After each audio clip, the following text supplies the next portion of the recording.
Hello guys, welcome to my channel Kritika Som kitchen. आज के हमारा रेसिपी चिंगड़ी माছের ধোকার ডালনা। তো চলো আমরা দেখব চিংড়ি মাছের ধোকার ডালনা করতে কি কি উপকরণ লাগছে। চিংড়ি মাছের ধোকার ডালনা করতে আমাদের যা যা লাগবে সেগুলো হলো, আমি দুটো আলু নিয়ে নিয়েছি ডুমো ডুমো করে কাটা, এখানে নিচে মটর ডাল বাটা 1 বাটি, আর চিংড়ি মাছ বাটা 1 বাটি, আর মিক্সিতে পেস্ট করে নিয়েছি সব এগুলো।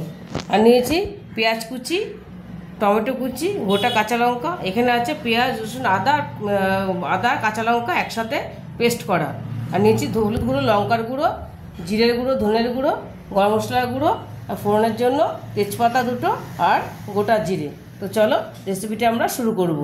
তেল আর নুনটা বলতে ভুলে গেছিলাম, লাগবে সর্ষের তেল আর নুন।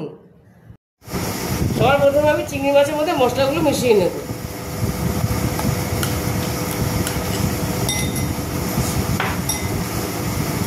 প্রথমে দেবো অল্প লঙ্কার গুঁড়ো, হলুদ গুঁড়ো অল্প করে, এটা আমি গ্রেভিতে দেবো। বাদ বাকিটা দিয়ে দেবো পেঁয়াজ রসুন আদা কাঁচা লঙ্কা বাটাটা অল্প করে, আর দেবো ধনের গুঁড়ো, জিরের গুঁড়ো অল্প, আর গরম মশলার গুঁড়ো। এবারে এটা আমি ভালো করে মিশিয়ে নেব।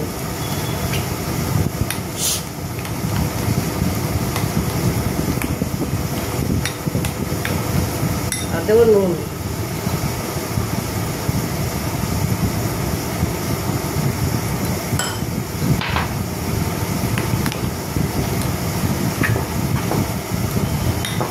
এটা আমার মেশানো হয়ে গেছে।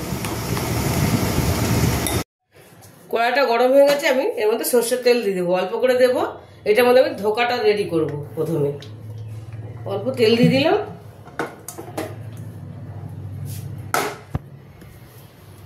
এর মধ্যে দিয়ে দেবো একটু হিং। হিংটা তোমাদের বলা হয়নি, অল্প করে হিং দিয়ে দেবো। আর দিয়ে দেবো চিংড়ি মাছের পেস্টটা। এখানে চিংড়ি মাছের পেস্টটা দিয়ে দিলাম।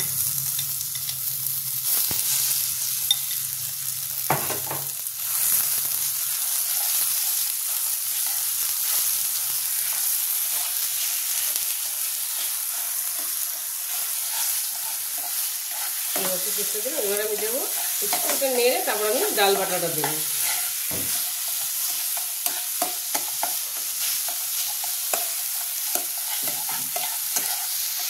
এবার দিয়ে দেবো ডাল বাটাটা।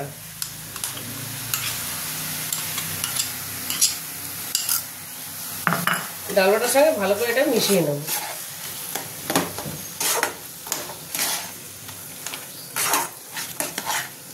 এটা একটু ভালো করে শুকনো শুকনো হয়ে গেলে তখন নেড়ে যাবো, তখন শুকনো না হবে।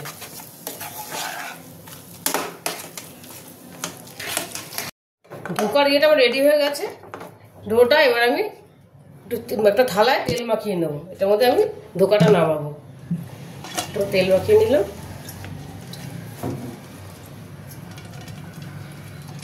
এবার আমি এটার মধ্যে নামিয়ে নেব।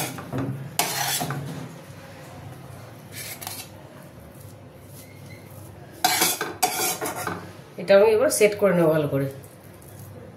ধোকাটা আমি সুন্দর একটা শেপ দিয়ে নিয়েছি এরকম করে। এবার এটা কিছুক্ষণ রেখে দেবো, সেট হবে। ততক্ষণ আমি কড়াইটা ধুয়ে নেব। কড়াইটা আমি বসিয়ে দিয়েছিলাম ধুয়ে। এবার আমি গরম হয়ে গেছে, এবার তেল দিয়ে দেবো। আলুটা ভাজবো, আমি তেল দিয়ে আলুটা ভাজবো।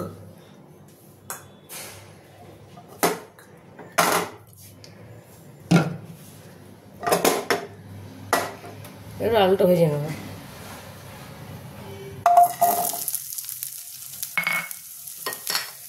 নুন দিয়ে দেবো, ছিটবে না তাহলে।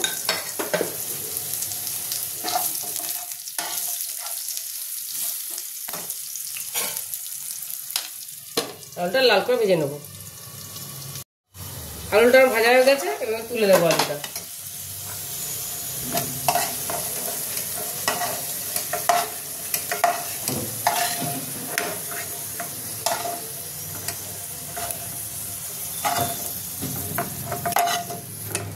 আলুটা তুলে নিয়েছি। এবার আমি ধোকাটা কেটে নেব, পিস পিস করে কেটে নেব। ধোকাটা আমার সেট হয়ে গেছে। এবার এটা আমি কেটে নেবো, পিস পিস করে কেটে নেবো।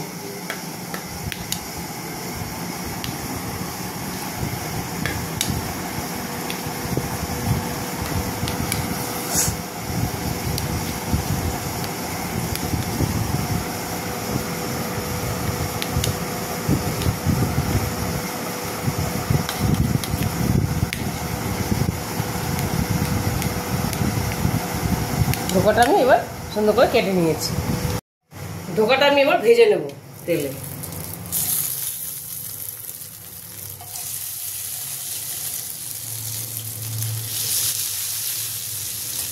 ভালো করে ভেজে নেব। ধোকাগুলো আমার ভাজা হয়ে গেছে, এবার আমি তুলে নেব। সব কটা ভাজা হয়ে গেছে, ভালো করে ভেজে নিয়েছি লাল লাল করে। এর মধ্যে আমি একটু তেল দিয়ে দেবো। তেল দিয়ে দিলাম। তেলটা গরম হয়ে গেছে, এবার ফোড়নটা দিয়ে দেবো। তেজপাতাটা আর গোটা জিরেটা দিয়ে দেবো। এর মধ্যে দিয়ে দেবো পেঁয়াজ কুচি।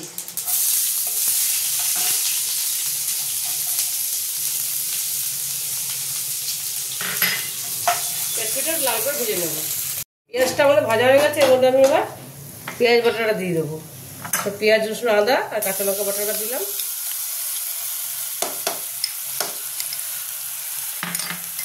দিয়ে দেবো টমেটো কুচিটা, দিয়ে দেবো হলুদ গুঁড়ো, লঙ্কার গুঁড়ো, জিরে ধনের গুঁড়োটা, দিয়ে দেবো গরম মশলার গুঁড়োটা, নাড়বো। একটু জল দেবো, একটু জল দিলাম। একটু ভালো করে এবার কষে নেবো। আলুটাও আমি দিয়ে দেবো, তাহলে আলুটা সেদ্ধ হয়ে যাবে। আর দিয়ে দেবো নুন, নুন দিয়ে দিলাম। এবার এটা ভালো করে কষিয়ে নেবো আমি। কষাটা আমাদের হয়ে গেছে, এবার আমি একটু মিষ্টি দিয়ে দেবো, চিনি দিয়ে দিলাম পরিমাণ মতো। কষাটা হয়ে গেছে, এবার আমরা জল দিয়ে দেবো। জল দিয়ে দিলাম পরিমাণ মতন। ফুটে উঠলে ধোকাটা দিয়ে দেবো। ঝোলটা আমাদের ফুটে গেছে, এবার আমরা ধোকাগুলো দিয়ে দেবো। ধোকাগুলো দেবো, ধোকাগুলো দিয়ে একটু ফোটাবো।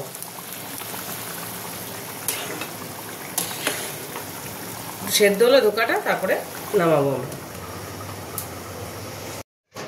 গ্রেভিটা আমাদের হয়ে গেছে, ধোকাটাও সেদ্ধ হয়ে গেছে। এবার এর মধ্যে আমরা একটু ঘি দিয়ে দেবো। তোমরা পছন্দ করলে দিতেও পারো ঘিটা, আবার নাও দিতে পারো। আমি অল্প করে দিয়ে দিলাম, ওটা আমি ঘি দিয়ে দিলাম। এটা আমরা নামিয়ে নেবো। এবার কমপ্লিট হয়ে গেছে। দেখো চিংড়ি মাছের ধোকার ডালটা আমাদের রেডি হয়ে গেছে। তোমরা এটা বাড়িতে অবশ্যই ট্রাই করবে, দেখবে ভীষণ ভালো লাগবে। আর যদি রেসিপিটা তোমাদের ভালো লাগে থাকে, তাহলে আপনি লাইক, শেয়ার আর সাবস্ক্রাইব করতে ভুলবে না। আজকের মতো এইটুকুই, টাটা।